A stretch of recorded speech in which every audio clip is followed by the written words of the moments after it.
E-A-G-L-E-S. Eagles.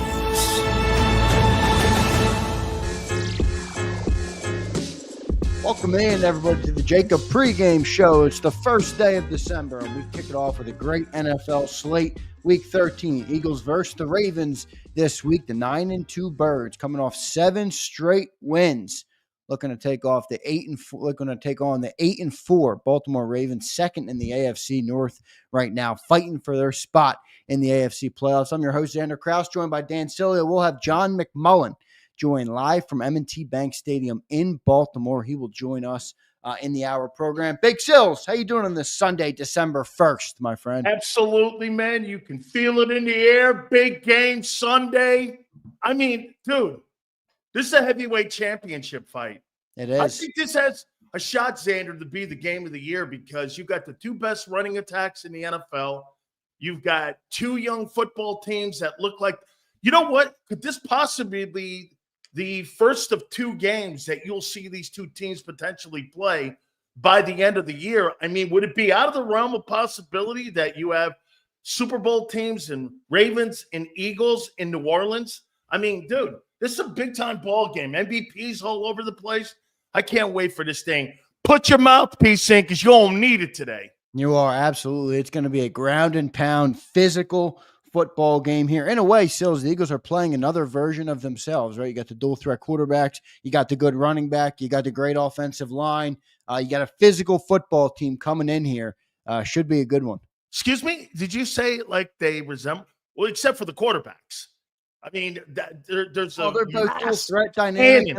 It's like the Grand Canyon on how deep the difference is between the two quarterbacks. You're looking at guys on a historic run, and the only guy you have on a historic run is your running back. Oh, wait, running back one, and that is Saquon Barkley. Wait, the third guy in the room is Derrick Henry, who was on pace for 2,000 rushing yards. I mean, what a whale of a matchup when you're watching one of the elite quarterbacks take on a great challenge with Vic Fangio and that defense in the Philadelphia Eagles. Okay, one, who peed in your cornflakes this morning? And number two, we got two dynamic quarterbacks, two MVP caliber dual threat quarterbacks. No, what do you mean? Both of them have been in the MVP run. In this ball game today. No. By the way, can you imagine this? This guy's got the number 1 passing attack and the number 3 running attack, Lamar Jackson. Who would have ever thought that when you're talking about dual threat? There you got it, baby. What a whale of a game. Dynamic and MVP caliber quarterbacks today. Speaking of the two, it's their first head-to-head matchup ever with Jalen Hurts and Lamar Jackson. It should be a good it'll be interesting to gauge. You know, obviously it's a team game. It's not quarterback versus quarterback. But what do you see as as what each quarterback needs to do in this game to help their team to victory? Obviously, starting with Jalen Hurts, his first matchup versus Lamar Jackson. I think he's going to have to throw the ball a lot in this game, Xander. I think they're going to. I mean, why not take advantage of a secondary that's one of the worst, if not the worst, secondary in the NFL? I mean, look, the kid Hamilton back there at the safety position is a good football player, but I mean, they got the number 1 running attack. And by the way, I know all week long you don't believe that Baltimore is the number 1 running attack or a defensive rushing defense in the league because you don't believe that they can stop them. Well, that's what heavyweight championship fights are for, and that's what this is about.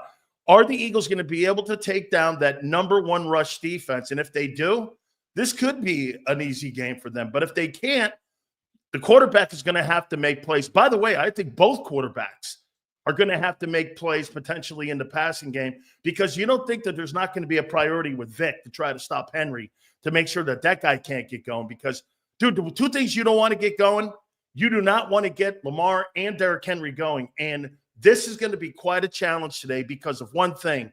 You're limited at the edge position and setting the edge. They are going to attack that, Xander, and they're going to see the loss of Brandon Graham on what impact that has in this football game.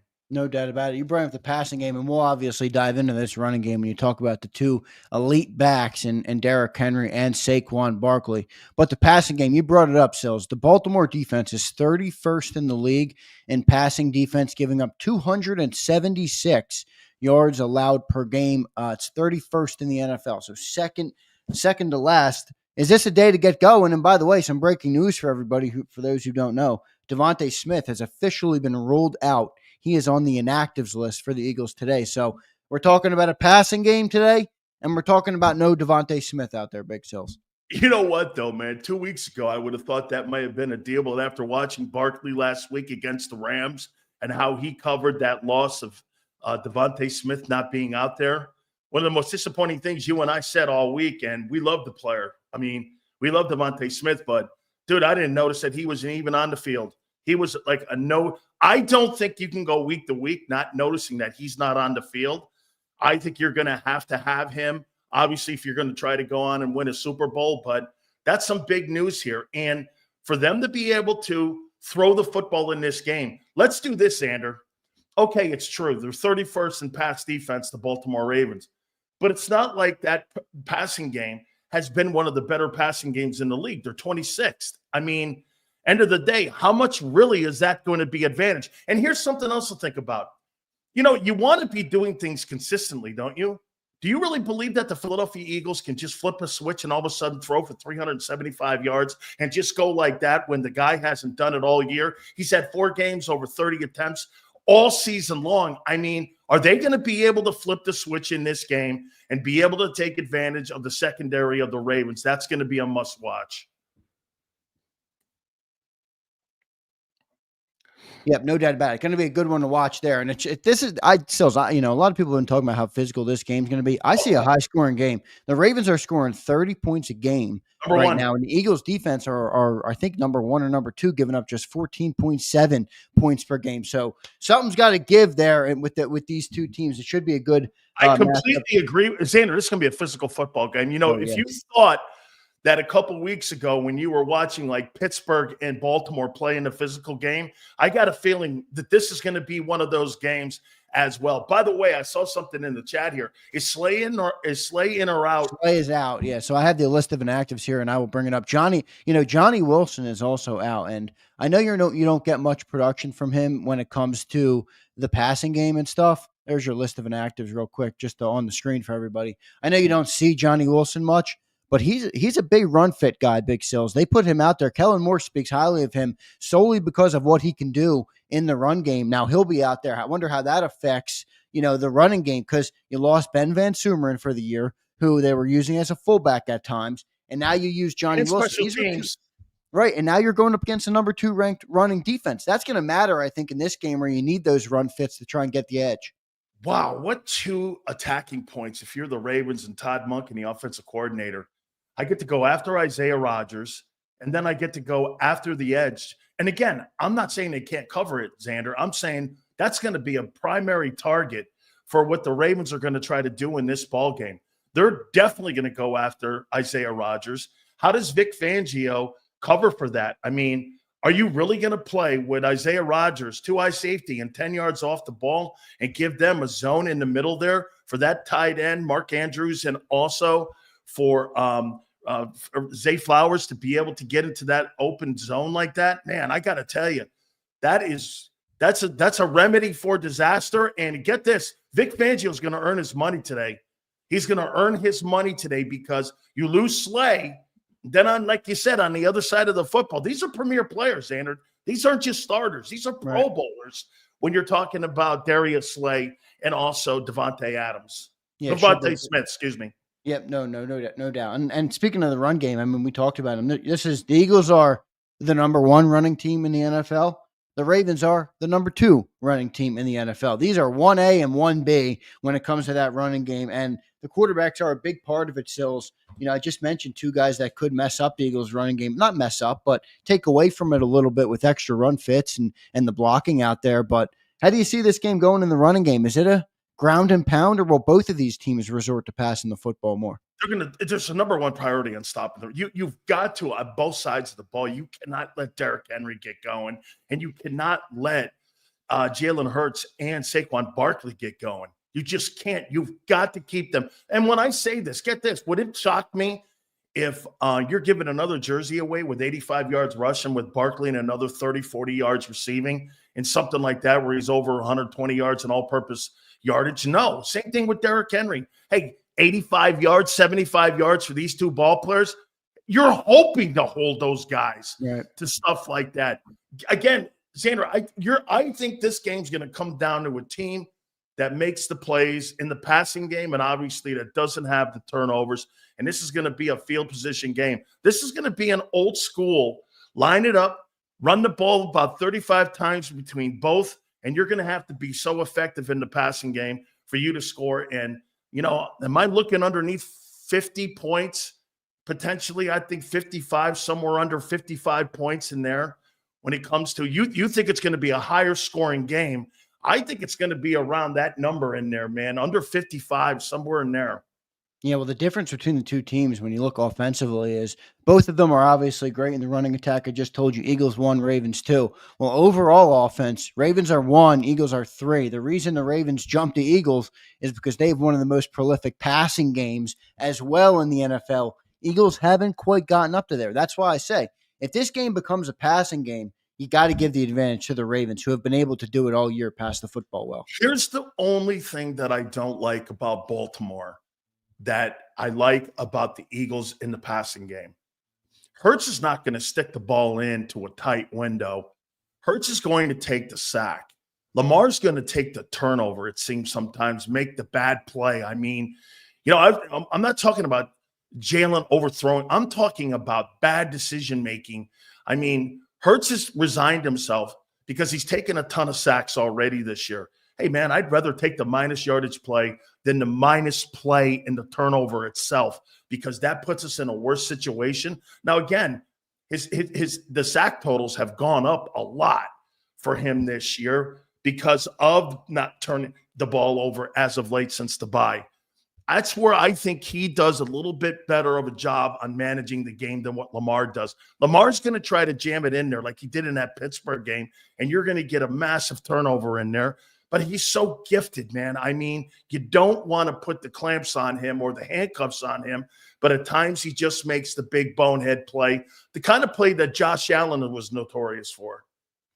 Yeah, no doubt. You know what else is going to be big in this game, Sills, is red zone and third down conversions. This is where these are the type of games that stuff matters more. And the Ravens are converting touchdowns. Listen to this stat. Converting touchdowns when they get in the red zone nearly 79% of the time, 78.7%. Eagles are down at just 55.8% in the red zone. So when points are a premium, getting those touchdowns is going to be important. I expect an aggressive Nick Sirianni today in the red zone. Absolutely. I expect being on the road, too. It's going to be interesting to see, again, too. I mean, Xander, this is going to be a special teams kind of game, too, where some play in the special teams is going to be made because remember something about John Harbaugh. John Harbaugh was your special teams coordinator also in Philadelphia at one time when he was in Philly, and this is his forte. This is going to be, again, this is going to be a 3-level game, offense, defense, special teams. I got a feeling this is going to be the game of the year here, so no question about it, man. Quarterbacks are going to have to be the stars in this football game because the two superstar running backs, you're going to do everything in your power to try to clamp them down. Yep, no doubt. Should be a good one to watch. And some more stats on that red zone third down. Red zone, I mentioned the Ravens are scoring nearly 80% touchdowns in the red zone. Well, the Eagles have I think it's the 5th best. Let me get the exact stat. I have it open here. The 5th best in the red zone defensively this year for the Eagles defense. So they're pretty good at stopping teams in the red zone. And then on third down, you have Baltimore converts 47% of its third downs, ranking 3rd best in the league. Eagles give up just 33%, one of the best in the league as well. And the Eagles aren't that great really at third down also themselves on offensively. Yeah, they're not. They have not been great offensively third down this year. It's a good point. I mean, those are the kind of things that you have in this game that are going to be. Especially in tight ball games where this is going to come down to possessions maybe, the final possession of a game. Yep, no doubt about it. There's a good little recap overview of the game so far. Stills, I want to get to a couple super chats here from the great people. Jason A-Team checks in. Under the radar players you guys are watching this game. Mine is Nolan Smith and the new edge they signed from Carolina. Go Birds, but I think the Ravens win. Come on, A-Team. Big Sills, just to answer his question, though. Under the radar playing? Jalix Hunt. I got Jalix Hunt for me. I got Milton Williams today. These are guys on the defensive line who are going to need to have play better with Jordan bigger Davis roles. has to play normal And Jordan today. Davis. You took the third one right out of my mouth. There you go. Jordan Davis, Nolan Smith. By the way, Nakobe Dean on run fits. Let me tell you this. No false steps here with this guy. You have false steps with Derrick Henry, he's going to make a highlight reel out of you. That's okay? true. I think the linebackers and here, Xander, the traditional triangle is going to be on display here. And what I mean by that is your two tackles and your Mike linebacker. This is going to be essential in run fits when you're taking on the number one running attack or the number two running attack in the NFL with arguably one of the greatest backs that we've seen in the last 25 years. I mean, Vic Fangio said it right. All he out there thought that Derrick Henry was past his day. You're wrong, okay? He is as advertised. And even Nick said, too, when you get a look at this guy on film, he's as advertised. Yeah. No false steps. And, hey, this is Zach Bond game, too, dude. I mean, look, I get under the radar, but Zach, this is a big – if Zach Bond comes away, Xander, with 18 tackles again in a Ravens game, you might as well just do this. Hey, man, good luck to you on your next team next year because this guy's going to be a $15 to $18 million a year guy, and there ain't no way in hell you're bringing that guy back, and he's in that range because, dude, if this guy has another – and you want him to, of course, but if this guy puts a superstar game up, this guy's got 2 picks and 18 tackles, it's over, Philly. Yeah, you're right. You're right. We're walking a thin line here with Zach Bond, and another big game. So many are calling this the game of the week. If he does it again after 2 straight primetime games, oh boy, his price tag. Why am I doing this? Go, Zach. Yeah, right. No, I'm kind of like not hoping, but I am. Yeah, going over to the offensive side, Sills, under the radar players. I mean, you're gonna laugh at me, but. Dare I say Jahan Dotson? Like, dude, this is we talked about it needs to be a passing game. We sent a 3rd-round draft pick for this kid. He hasn't done much of anything all year. There's no Devontae Smith again today. It's the 31st ranked passing defense. Like, Jahan, is this the game you get going and you help us get to a win? I think he could be an under the radar player to watch for sure. Well, he's got to do something eventually. I mean, that's what I'm saying. Warring up this 3rd pick that you gave away for him. I mean, he has been I'll tell you what, too, Xander. It's got to get to a point when you start doing this. If you're Howie and you're Jalen Hurts and these guys, do I trust them? I mean, you got this guy just for this reason, in case there was an injury at the wide receiver position, right? This is what this guy was brought in for, and this is why you spent that equity pick, right? Was in case you had an issue, an emergency issue with Devontae. Hey, man, eventually this guy's got to step his game up. You know, Nick can't keep getting in front of the cameras going, well, you know, he's getting more comfortable with it. Well, okay, here we are, dude. We're now in week 13, 14. You've got to start having this guy become a premium player when you've got issues like this, when you lose one of those wide receivers. Yeah, no doubt. And then Dallas Goedert. Could Dallas Goedert have a big game today? Last time both receivers were gone. Now we'll have AJ, but he had that big game for 170 yards. And since then, it's been kind of crickets on the Dallas Goedert front. Could he be a mismatch today in this game? Could Jalen Hurts go to him a lot? Well, this is one of the reasons why Jalen Hurts and I kind of don't get along here a little bit. And that is this. Well, when a player doesn't know you from a can of well, he does. I'll tell you what Devontae does. When Devontae's not in the game, he has to go to the next guy who's available. He doesn't find progression guys in offenses. Oh, Devontae's hurt? Next guy up. Okay, now it's your turn. So, yes, to your point, you know, he's not going to scan the outfield and looking for wide receivers and tight ends. That's not who he is. He's going to look for the open guy. Remember, Hurts throws to open guys. He doesn't throw to the right guy.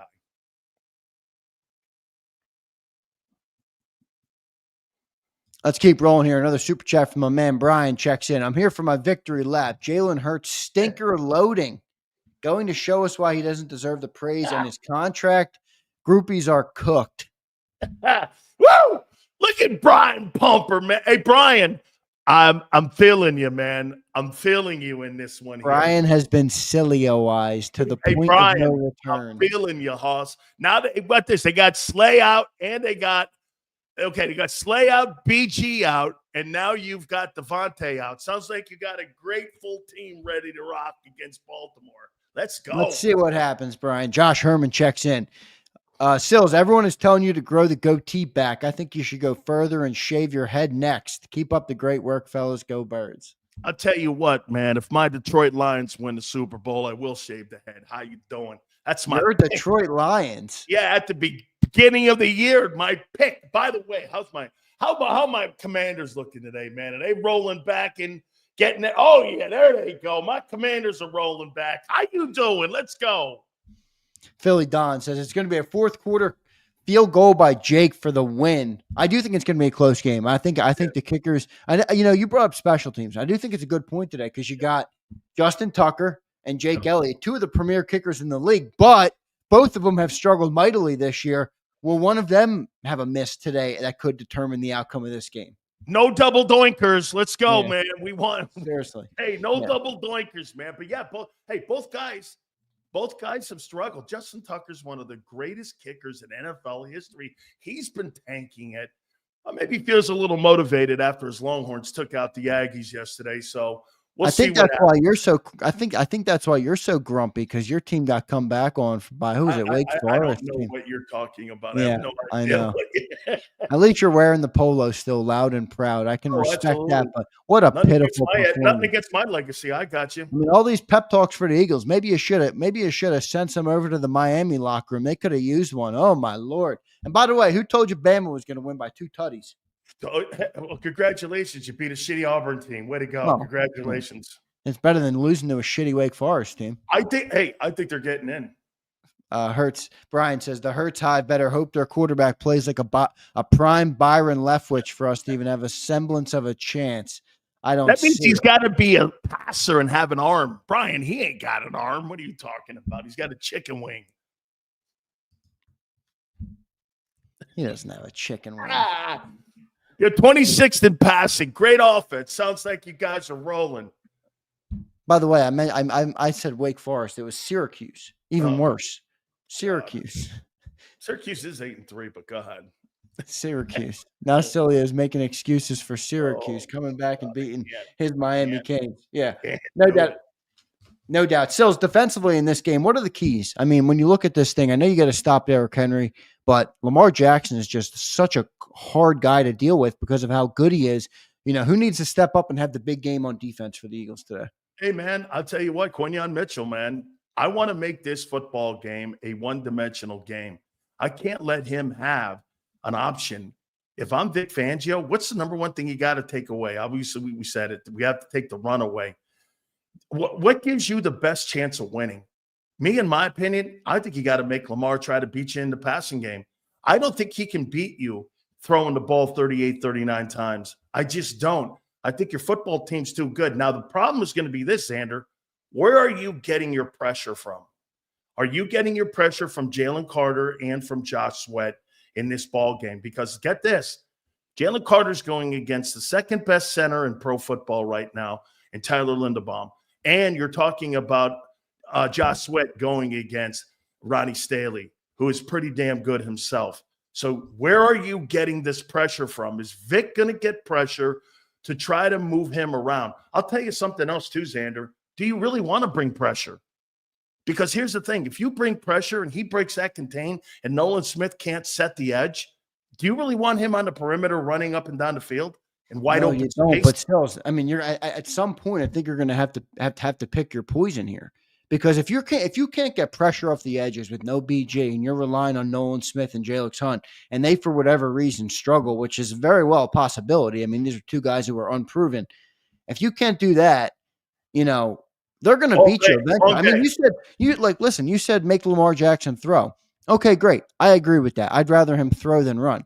Well, he's got 3,000 passing yards, 27 touchdowns, and 3 picks with a 117 rating this year. I know. He's up. You want me to make that guy throw? I don't know if I want to do that. But I think that running has set everything up for him. I think the play action there. You know what? I'll tell you one thing that they do a lot of. They come out of a fullback set too. That's going to tell you too that your linebackers are going to really have to be stout inside in this game. They're one of the very few football teams that still run that fullback, and you're going to see a lot of that. Remember, it's not a 3 wide end set there in Baltimore. So you're going to play this football game in a box with them. Xander, I don't want this guy out in the perimeter. This guy in the perimeter is an electric football player. I want to know where he is. If I'm a defensive coordinator and I'm Vic, I want him in that pocket. And like you said, if I'm going to pick my poison, let him throw the football down the field. You know, Pittsburgh did that, and they ended up beating him by doing that style of play. They kept him in the box, and they made him make plays in the passing game. That game was closer, and the Steelers took it out on them late in that football game. And I think that's kind of what – this is going to be a 60-minute football game, in my opinion. Oh, no doubt. I think for sure a 60-minute football game. You know who I think needs to have a big game is Jalen Carter. You know, if you're not going to get pressure from the outside, you better get pressure, up the middle with Jalen Carter. I think it's a big game for him. And obviously we mentioned Jordan Davis. What do you expect to see from Jalen Carter today? I think he has a rare chance to really throw Lamar off his game. How about this? If he has a big game today, he's most likely all pro. If you have 2 sacks and Tyler Linderbaum and you're putting the quarterback on his back, this is the CBS game of the week here, okay? You've got all the heavy hitters calling the game. You've got everyone in this. This is going to be a mouthpiece game, dog, like I told you.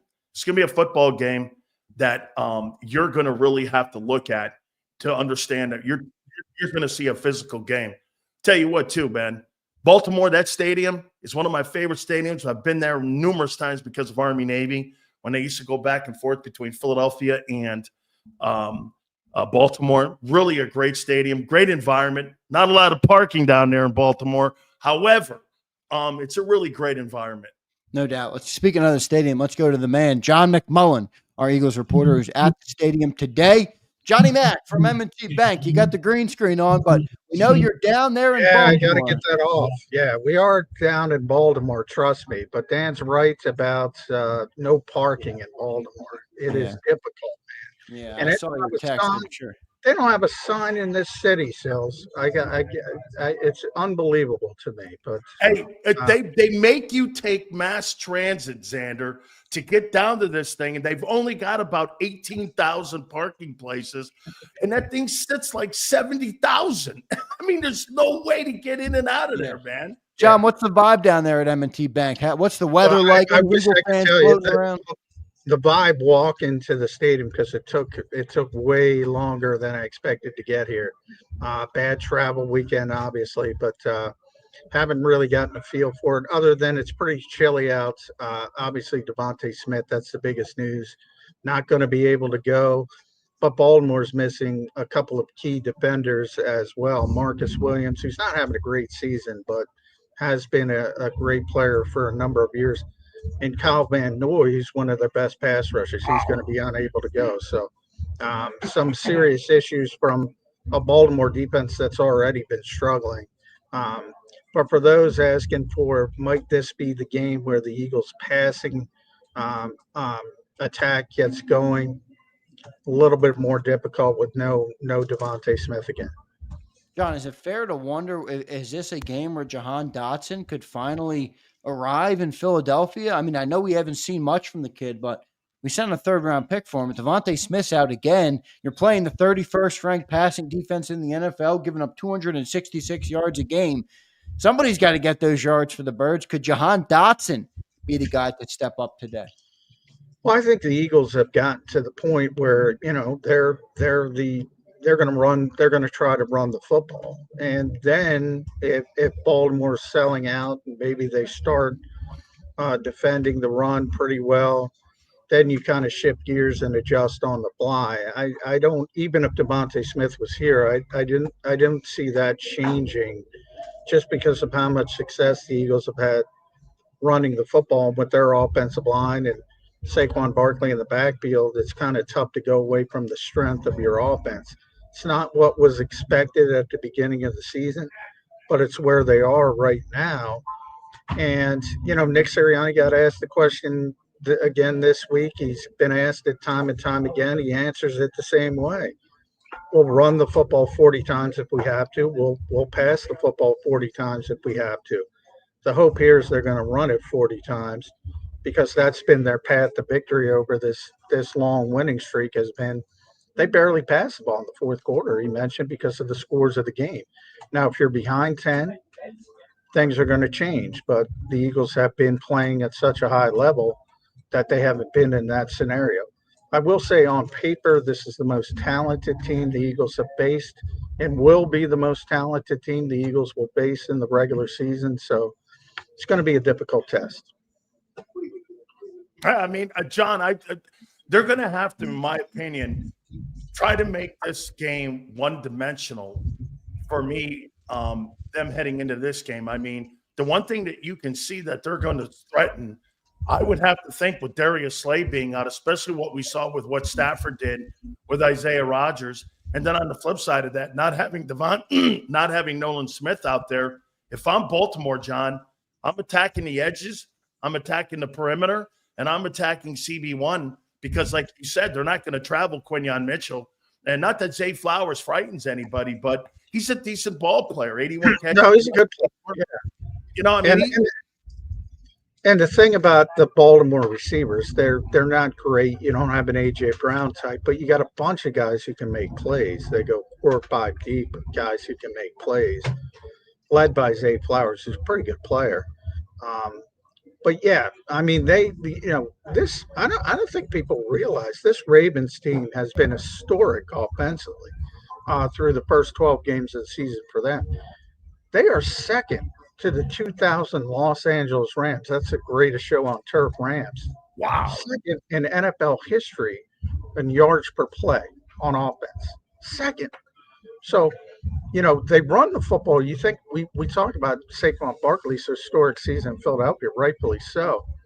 He's got 1,395 yards, something around there, 6.2 yards per carry, 10 touchdowns. Derrick Henry's got 1,325. 6 yards a carry, 13 touchdowns. He's right in the same realm, and they have the quarterback with the number 1 passing rating, the number 1 number of yards, passing yards thrown, the best touchdown to interception ratio in football. So they have the running game with the passing game, and they've been the second most effective offense to this point in the season in NFL history. John, with all that being said, what's Vic Fangio going to do today? Down a couple players. How do you stop Lamar Jackson in this Ravens offense, or at least slow him down?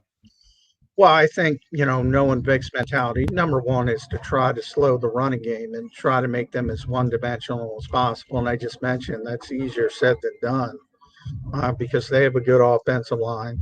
They have a great running back who's been doing it for a long time and is having a historic season himself. And they have a quarterback who's the best runner at the quarterback position we've ever seen, ever. All that. So it's easy to say we want to stop the run and make them one-dimensional, throw the ball. At least you can pin your ears back and try to, at least keep Lamar Jackson in the pocket, make him force you throwing the football. I'm not sure that's a good plan. Vic's on the other side of the envelope. Usually people play the Eagles and say, well, what do you take away? If you take away this, they can go to that. Same thing with the Ravens. As I just said, Lamar Jackson is the best passer in the NFL. He's having a more historic season than anybody in the league right now, especially might be playing the best quarterback, as John said, of anybody in the league. And let's not forget this too, John.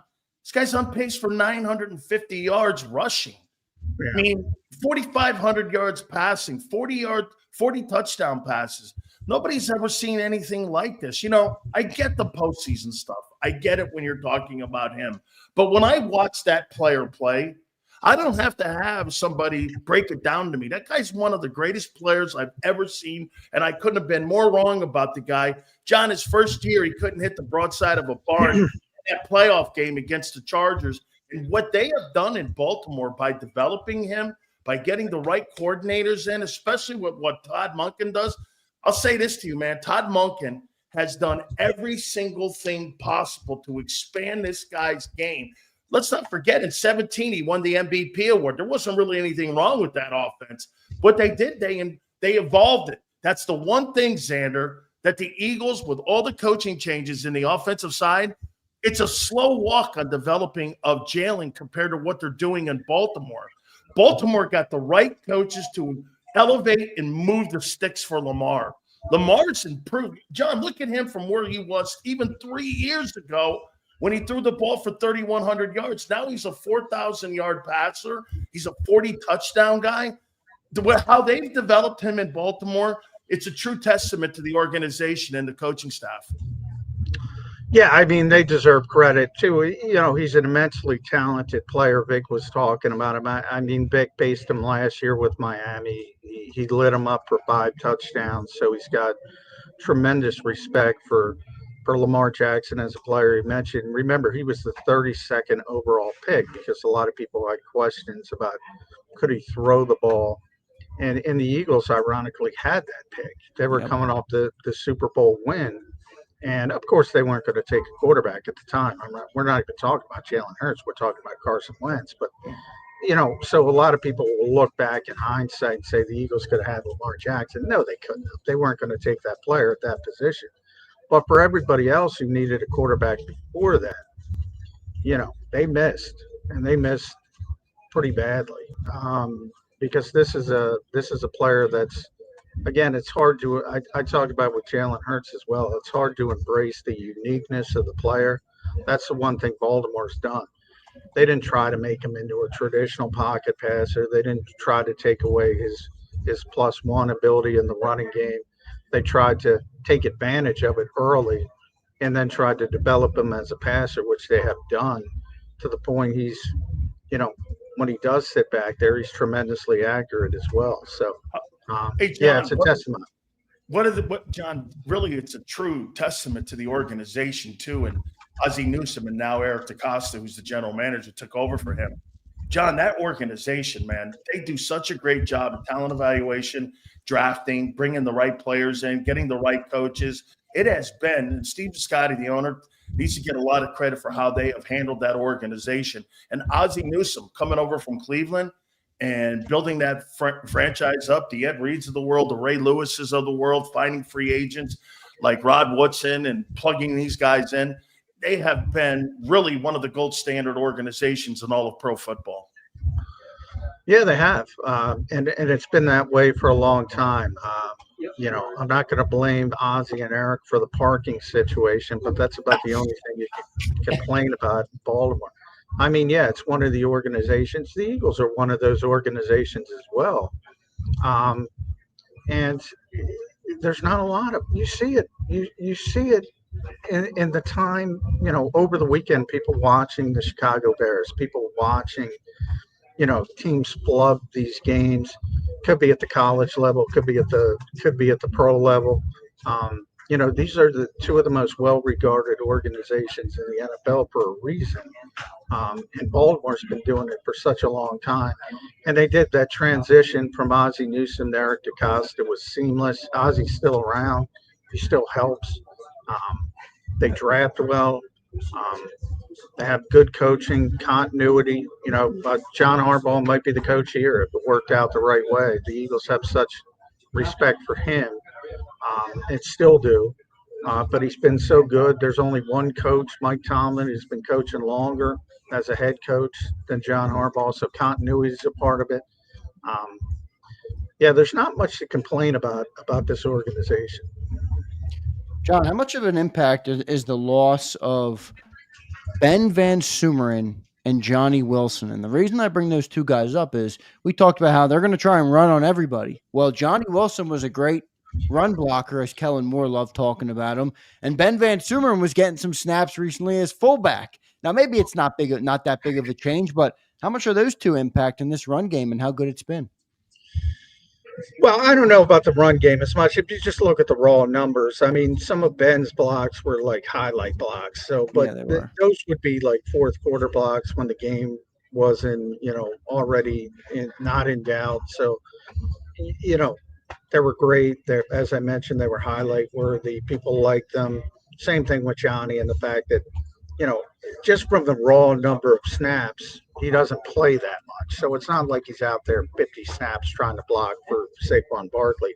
These are role players. But in the case of Ben, it's more important because he's a core special teams guy as well. And, you know, he's third on the team in special team snaps behind Kaylee Ringo and I forget who's number 2, but they're right together, 221, 218, 216. So he's third, but he plays essentially the most on special teams along with Kaylee and one other, but and I'm having a brain fart, but he's a core 4 guy when it comes to special teams. And I know people kind of put that to the background a lot, but it's a big deal.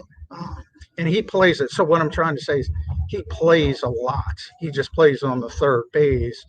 And yeah, in the fourth quarter, you'd like to see some of those pancake blocks he's been doing. And by the way, Ben's a great kid, and he's developing well. He's also a good backup linebacker. Sad to see him get hurt like that in practice, but he's the bigger loss, I would say. Hey, John, do you think in this game that the Ravens' #1 rush defense is a real thing? Do you believe they're that good? Because to me, that would be on paper. If you're looking at 30,000 feet, you're looking at the top rushing attack in football versus the #1 rushing defense. You're not buying Baltimore being the best run stopping defense. It's more by the numbers, right? So you think the advantage is Philly there in that matchup? Well, I always think the advantage is Philly. They've done it in the past. If you go back to 2021, they were facing New Orleans, who was #1 in rushing defense at the time, and they just gouged them for 200-plus yards. So they have a history of doing that. But also just in general, because of the personality of the games, it's been a little bit easier than expected to throw the football against Baltimore. So it kind of turns into that and say, if you're having an easy time throwing it, well, sometimes you just don't run it. And it's not necessarily that they're lights out defending the run. In fact, that the personality of the games, we talk about it here. The Eagles are first in rushing attempts, 32nd in pass attempts. I don't think the Eagles are the worst passing team in football, but they've been winning all these games in the fourth quarter. They've barely thrown in the fourth quarter, so it completes those numbers. If you look at Baltimore as a whole, they're a top 10 run defense, but I don't think they've been lights out from that perspective. It's just kind of how their games have been unfolding. Yep, Johnny Mac, no Darius Slay today. We know Devontae Smith's out. Darius Slay as well. How big of an impact could that be in this game? Lamar Jackson obviously having a great year throwing the ball as well. Yeah, I mean, Slay is a great corner. Not what he once was, obviously, at the height of his career, but I think you kind of saw it at when he left and after the concussion against the Rams. People got to see with a smart quarterback like Matthew Stafford, who kind of realizes what the situation is, taking advantage of it. You saw sort of the difference between Darius Slay and Isaiah Rodgers. So, I do think Isaiah is a good backup player. I think, a lot of other teams would have trouble if they lose a starting corner, more trouble than the Eagles. But I do think it's a pretty significant, downtick from Slay. But again, I think Baltimore kind of has the same philosophy as the Eagles in the fact that they're going to run the football first and see if you can stop that. So that I don't think they're going to say Slay's not here. We're gonna throw the ball and forget about the running game. When you have, like I said, Derrick Henry is essentially having the same year as Saquon Barkley, and they want to take advantage of that, just the way the Eagles want to take advantage of what's going on with their running game. No doubt. Johnny Mac, your final thoughts on the game, keys to the victory, and then your prediction here on the way out the door, brother. Yeah, again, this is the most talented team the Eagles have faced. In Baltimore, we talked about their history as an organization. They're usually very good at M&T Bank Stadium. It's very difficult to come in here and win. I do think there's going to be more Eagles fans here than typically when it comes to visiting fans. So I think that part of it is certainly good from the Eagles' perspective. But, do I expect this team to go 15-2? I don't. It's not a lot of logical losses left on the Eagles' schedule. So I think this is the old logical loss. And I think, it wouldn't be the end of the world other than Detroit, found a way to win a game they probably should have lost on Thanksgiving. So you take a hit from that perspective, but I just think it's a tough spot for the Eagles. But if they run it, they can beat anybody. Uh, Devontae Smith hurts getting that passing game ramped up, as I said. So I think that's a concern. And it could be strength versus strength. Philadelphia run game, Baltimore run game. If this game were in Lincoln Financial Field, I'd probably pick the Eagles, but it's in M&T Bank Stadium, so I'm picking the Ravens 27-21. I like it. Good stuff, Johnny Mac. Enjoy the game, brother. We will talk to you at halftime and on the post-game show. Great one, John. Thank you, John. Thanks, guys.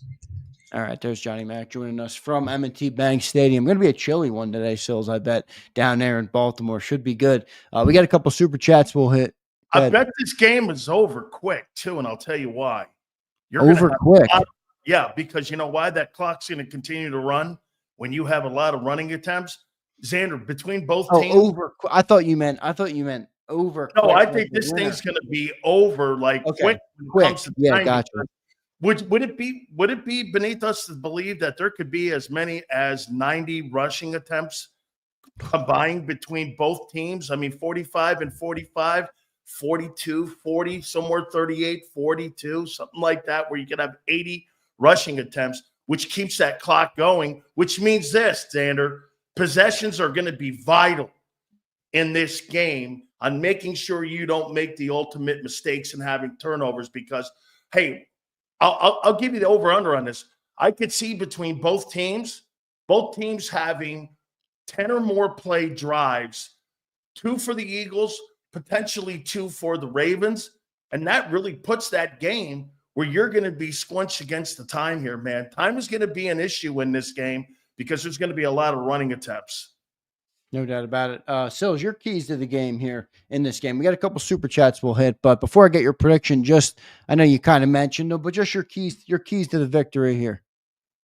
They've got to run the football and they've got to establish it. John doesn't believe that the Ravens' number one rush defense is the number one rush defense. If you go back, Xander, and look at the talent they have inside there, I'm not sure I buy it. Now, do I think, again, they're a top 5, top 10 type of run-stopping defense? But let's say this to you. How many times do you have to really run the ball if you're getting murdered in the secondary? Every time I see such big wobbles in numbers, right? Look at this. Right. 31st in pass, and you're number 1 against the run. Doesn't that dictate to you that, well, teams have just been having great success. They haven't run the ball against them.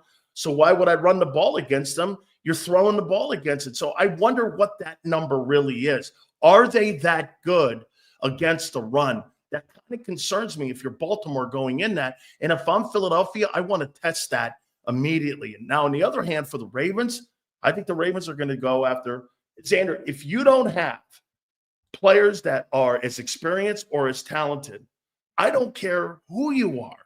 This is a Bill Belichick remedy. I'm going right at Nolan Smith, and I'm going right at Isaiah Rodgers. And I want to find out how they're going to compensate for the lack of talent compared to what you had in there with Slay and Brandon Graham.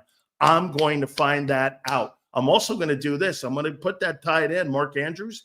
Let's see how good Nakobe Dean has improved when it comes to pass defense. Remember, these two guys got a chance to see one another in the exhibition season too. Not that they showed anything, but still, you saw the personnel on the field and you broke that film out. You wanted to see how people ran to the ball, false steps. Is there something in there you picked up where maybe you can give them some type of misdirection plays? To me, again, both quarterbacks are going to have to make plays from the pocket. And who do you think is playing the best quarterback right now from the pocket? That, to me, is Lamar Jackson. Yep, no doubt about that one for sure. Let's get to a couple super chats on the way. So it looks like I'm going to have 2 guys here on the pregame show picking the Ravens. We'll see how that plays out. Obi-Wan says Big Sill's going to cry and pull out his hair when Jalen puts 300 yards and 3 touchdowns up today. Be the first time in about a year and 7 months that he's thrown for 300 yards. Look at airbrushing. Holy He cow. says, Xander, make sure you destroy them on the postgame show. Oh, airbrushing. If we win this ball game with these two schmucks picking against the greatest running back in pro football history is what I heard after the Rams game. Holy cow. Abe checks in. 5-man fronts. Make Lamar go either left or right to disrupt their play and have him contained. And What are you going to do with Henry? And for Henry, cut low and midpoint to knock the ball out. I don't think you're knocking anything out of him, Abe. Hey, Abe, cut low? What do you think? You're cutting sycamore trees down here? I mean, sometimes it might feel like that when you're trying to tackle Derrick Henry, big sycamore tree. No doubt. All right, Sills, your prediction for the game, man. Your final prediction. I have what will be a very physical football game. You have really a great roster in the Philadelphia Eagles, and you really have a great-looking two-man headed monster there with Lamar Jackson and Derrick Henry. I don't think the receivers are spectacular. However, I do think they have a better room than you. I mean, A.J. Brown is the best, one of the top 3 players on the field. Yes, but that wide receiving room without Devontae on the field, Baltimore has the advantage there, man. They're better players because there's 3 more of them. And look, they're not superstars, but they're effective, and the quarterback spreads the ball out. I say this to you. I say that Lamar Jackson has an enormous MVP-type game. Henry goes for 200 yards versus the Limburg Cheese defense, and you get a 27-24 Baltimore Ravens victory today. Is that sticking with your Friday prediction? Absolutely. It's sticking with my Friday prediction. Yes, it is. Big Sills never waffles, Junior. Always remember that. Belgian waffles don't work here. Yeah, you've waffled into like a 3-8 record in predictions this year. So maybe you should start considering. It sound that way. Maybe you should start considering waffling Big Sills when it comes to the predictions. Listen, I think the analysis for this game is simple. You got to win at the line of scrimmage. You got to win in the trenches. If you win in the trenches in this game, both sides, offensive line, defensive line. If you win in the trenches versus the Ravens, the Eagles will come out victorious today. If they don't win in the trenches, it's going to be a long day. Well, turnovers too, but both these teams have been pretty good at with the turnovers this year. I think both Eagles are +3 in the turnover differential. Baltimore's +2. So both of them have been good at protecting the ball. But you're right. I mean, a play like that could change this game when you're talking about 2 teams playing pretty clean football. But dominate the line of scrimmage, Eagles will win the football game. I have 34-31. I think it's going to be a high-scoring game, man. I think there's going to be some moments here. And A.J. Brown, I think, will have a big game as well, similar to last week. I don't know how many targets it'll be, but he's going to get his numbers because he gets like 25 yards a catch, for crying out loud. Here's my numbers for Hurts. 143 passing, 2 touchdowns, 2 picks. 143? 143. And rushing, he'll have 70 yards and a touchdown. And he'll have 213 yards in total offense. 2 passing TDs, 2 turnovers, 70 yards rushing, 1 TD. I say Lamar goes. Now you're just straight hating because Jalen hasn't had 2 touchdowns. I'll have 285 passing for Lamar Jackson, 3 touchdowns. I have 200 yards rushing for Derrick Henry in this ball game. And there you go with 2 touchdowns themselves. How you doing? He hasn't thrown 2 picks since week 1. Well, he's going to have to throw the ball in this game to win it. He's going to have to. He's not throwing 2 picks today. He's not turning the ball over twice today. Okay, well, then if they just run the ball, they're not beating them. Well, they're going to have to be – you're right. They're going to have to move the ball in the air. I mean, the Ravens' offenses, there's just too much. I mean, I mentioned it to you guys. They're the number 2 running offense in the league, and then they have Lamar. Dotson. I can't wait to see that guy. Dotson, man. Okay. You think that guy will do anything today? What? No. 2 catches for 14 yards. What were your Saquon Barkley numbers again? Saquon now.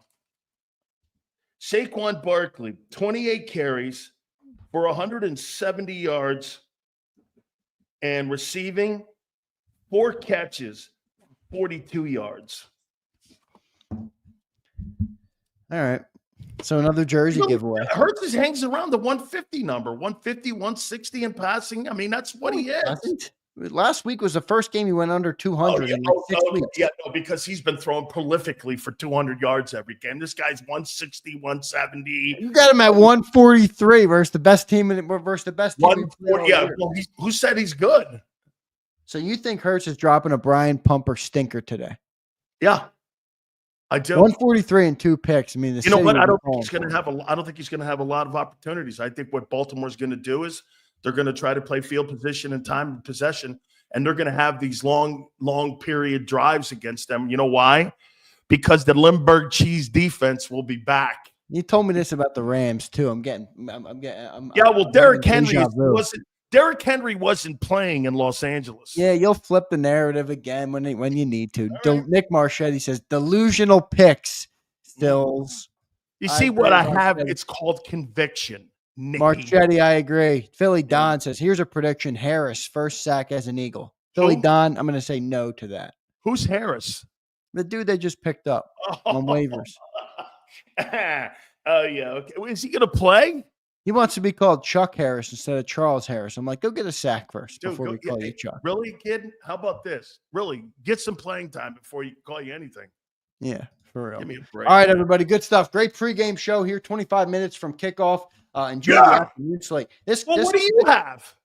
I told you. I got 34-31. Yeah, got it. I told you. Now, there's a crazy game going on in the NFC right now. The Cardinals and the Vikings are down in the last minute. Cardinals trail by 1 with the ball. I think that would help Philly keeping them Vikings. Because you want to your foot. Look, I said it before. We're fighting for the 1 seed. Don't get caught up and I want to beat the Ravens because they're good. Who cares? We beat the Chiefs and the Bills last year. It didn't mean anything.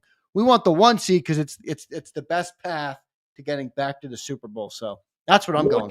Look at what's going on here. Look at my boy Jaden Daniels, 3 touchdowns, 35 yards rushing, 1 touchdown rushing. The guy's got 4 TDs. Guy's got 4 TDs in the game. There you go. Up on again. I don't know. Mayonnaise man, Will Levis. He's having a really great game. Way to go. They're going to go to 8. Are they going to go to 8 wins, James Jones? Is that right? They're going to go to 8-4, right? No, they're going to go to 8-5, man. Way to go. 1 more win. They're going to get to 9. They're going to have a shot, and they're going to clearly get the playoffs. And to your point you made Friday, all kidding aside, that could be the opening round game for Philadelphia if they end up holding seat and they end up getting the 2 seed in the NFC playoff race, depending on what Detroit does. Detroit's got Buffalo rolling up soon. Yeah, so we did. Marchetti says we shut that bum Daniels down. We did. Look, he throws 3 picks versus the measly Titans, and Big Sills is back in love with Jaden Daniels. Haven't fallen out of love with him. Love the kid. I think the guy's a great, young, talented rookie quarterback. Okay? Right, good stuff. Good stuff, Big Sills, on the pregame show. We will talk to you in the postgame show coming up after the game. All right, my man? You got it, man. Hey, this is going to be the game of the year. I'm looking forward to it. It should be a good one. All right, everybody. We will see you on the halftime show with Johnny Mack and myself, and we'll be live on the postgame show right when the game concludes. So tune back in for Big Sills to eat his crow for what? The 4th straight week, 5th straight week, 6th straight week, 7th straight week? No, it's not the 4th straight week. We will see. I will see you on the postgame show. All right, everybody. Thank you for tuning in. Hit that like button on your way out. We appreciate it. Ignite your nights with free live entertainment daily, only at Live Casino and Hotel Philadelphia's Center Bar. 7 days a week, enjoy some of the region's top party bands, performers, and DJs as they take the stage in the heart of the casino action. Great cocktails, live music, and lively moments. It's all happening at Center Bar at Live Casino and Hotel Philadelphia. Visit livecasinophilly.com for more details and the complete list of upcoming events. Must be 21 or older. Gambling problem? Call 1-800-GAMBLER. The following is a real testimonial from the father of a young injured victim. I didn't think she was going to make it. Major Perry's daughter was the victim of a horrific accident caused by someone else's negligence. If you don't find the right counselor, law firm that you're looking for, you will get lost in the wilderness. Badly injured? Call the Fritz and Bianculli Law Firm at 215-458-2222 and find out why they say, "We got this." In our hometown, we all look out for each other. We step up to keep our communities going strong. And at Independence Blue Cross, we're here to keep you going strong as the #1 health insurer in the region. No IBX is always looking out for you.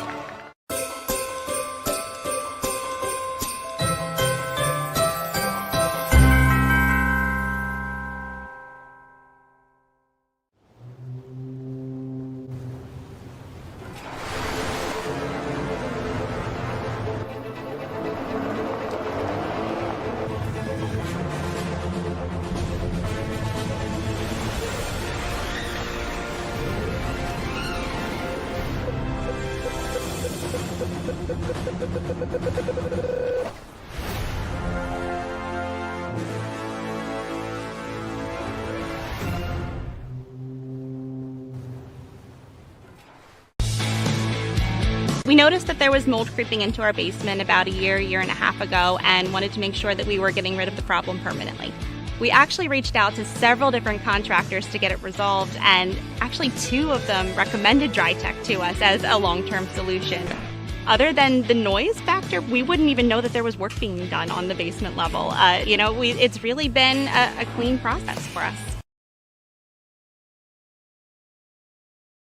Score and save this football season on your car insurance. Before the next game, save up to 40% on your auto insurance policy. That's right, 40% savings. Call an Audible this season and contact the Del Val Insurance Group. They're an advocate for you, not an insurance company. That means they'll get you the right coverage and save you up to 40%. Call managing partners Fran or Jim of Del Val Insurance, 215-354-0122, or score and save at dvigi.com. dvigi.com. EAGLES, Eagles.